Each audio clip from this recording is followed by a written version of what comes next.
Oke, kembali lagi dengan Joe Teknisi Abadi atau Joe Service. Kali ini kita akan membahas tentang tata cara pengisian freon di kulkas satu pintu. Berikut tutorialnya. Pertama-tama kita pasangkan selang menuju ke kompresor yang sebelumnya sudah kita pasang pentil seperti ini ya.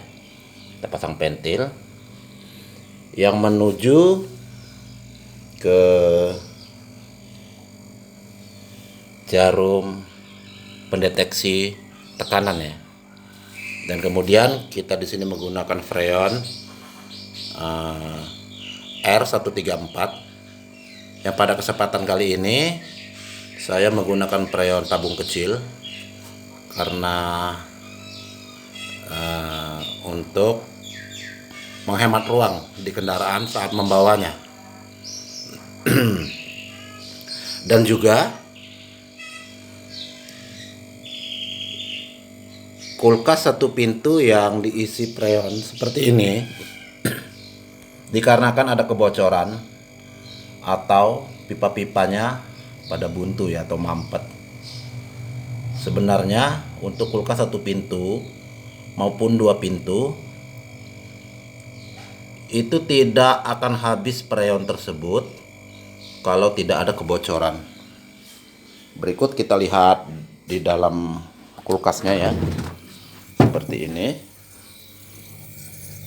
Nah, seperti ini nampaknya untuk kulkas ini mengalami kebuntuan ya atau mampet di bagian pipa-pipa kapiler yang ada di kulkas ini.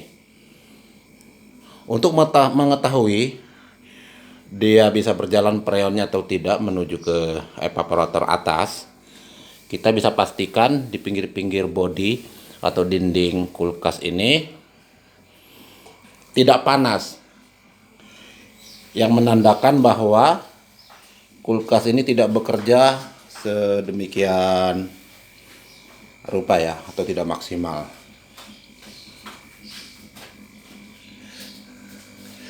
Oke, ini kita lagi usahakan untuk memperbaiki kulkas ini supaya bisa bekerja sebagaimana mestinya. Yang pertama kita lakukan, kita cek bagian filter ya atau saringan yang biasa di kulkas satu pintu mengalami kebuntuan atau banyak penyimpanan gram-gram atau oli dari kompresor bisa terjebak di dalam pipa ini. Kemudian kita cek kembali untuk bagian keluaran pipa keluarnya dari kompresor. Sebelumnya kita pelajari dulu. Di sini pipa hisap atau pipa umpan balik yang kronologinya seperti ini. Dari pipa ini masuk ke kondensor. Ada kondensor di kiri kanan kulkas ini dan keluar lagi menuju pipa yang ini. Setelah keluar akan disaring melalui filter. Sesudah itu naik menuju pipa kecil yang ada di sini. Mungkin tidak terlihat ya, gambar agak gelap. Naik ke atas evaporator dan kemudian kembali lagi melalui pipa ini, pipa besar ini, dan kembali lagi ke kompresor. Begitu seterusnya secara kontinu. Jadi kalau tidak ada kebocoran untuk kulkas atau tidak ada kebuntuan di pipa-pipa kapilernya, kulkas akan berjalan dengan normal.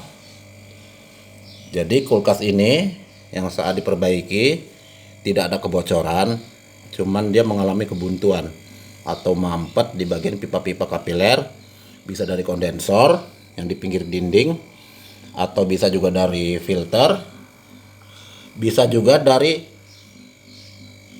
evaporator yang ada di atas, yang bagian ruang pendinginan. Baik, kita kembali ke bagian ruang pendinginan di dalam kulkas ini. atau bisa juga mampet di bagian ini, atau juga bisa bagian ini, bagian pipa masuk dan keluar atau in outnya. Jadi untuk rekan-rekan sahabat yang pemula, yang baru pertama kali untuk memperbaiki suatu pendingin atau kulkas, ada baiknya dipelajari dulu tutorial cara memperbaiki kulkas secara benar. Bisa kita lihat dulu speknya di sini. Dia menggunakan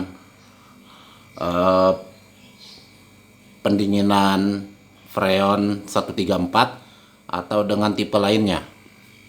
Karena kalau menggunakan Freon 134 kemudian kita ganti dengan jenis yang berbeda, itu akan merusak kompresor ini, yang mana di dalam ini banyak karet-karet yang tidak kuat untuk menahan beban dikarenakan spek tidak cocok.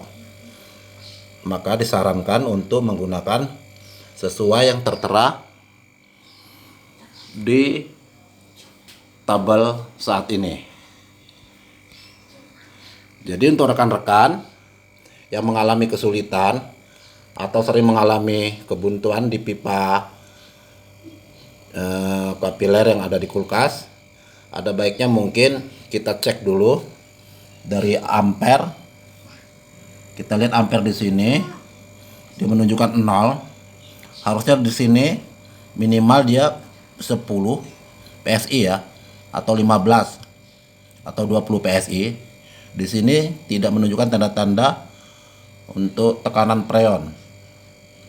Padahal freon sudah diisi dengan standarnya pabrik ya, yaitu sekitar 75 gram maksimal. Di sini tertera 55 gram. Mungkin bisa kita naikkan sedikit untuk freonnya ya, biar hasilnya nanti bisa lebih dingin. Atau bisa juga kita mengikuti standar pabriknya, yaitu untuk kulkas dengan merek Aqua ini menggunakan freon dengan isi 55 gram. Semoga bermanfaat untuk tutorial kita kali ini. Semoga rekan-rekan yang baru berkecimpung di dunia pendingin, semoga bisa diambil manfaatnya. Kami akhiri. Wabillahi taufik wal hidayah. Wassalamualaikum warahmatullahi wabarakatuh.